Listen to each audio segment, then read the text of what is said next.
It will help to accelerate the progress of the searcher for the true and blessed life if we now turn to a consideration of some of these simple laws which are rigidly mathematical in their operations.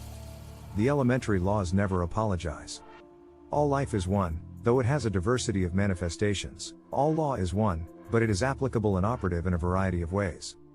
There is not one law for matter and another for mind, not one for the material and visible and another for the spiritual and invisible. There is the same law throughout.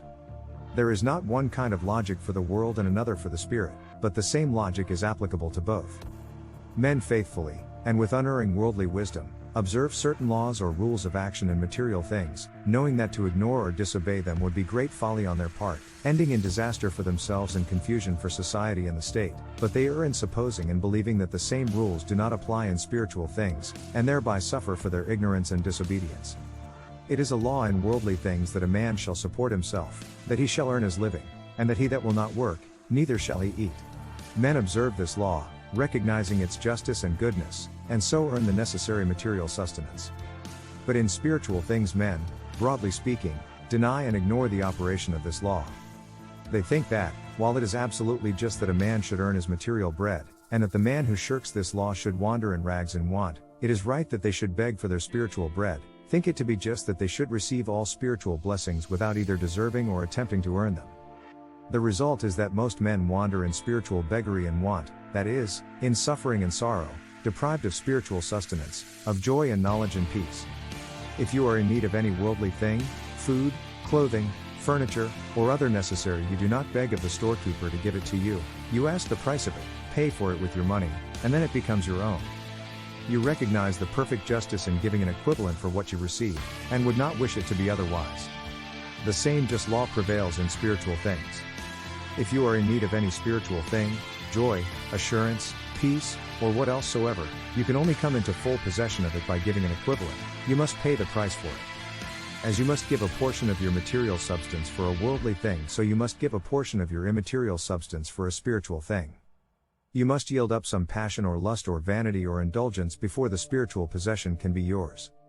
The miser who clings to his money and will not give up any of it because of the pleasure which its possession affords him cannot have any of the material comforts of life. He lives in continual want and discomfort in spite of all his wealth.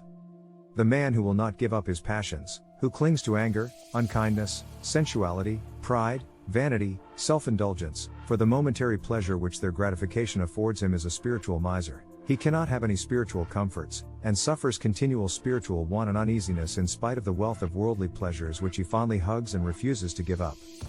The man who is wise in worldly things neither begs nor steals, but labors and purchases, and the world honors him for his uprightness.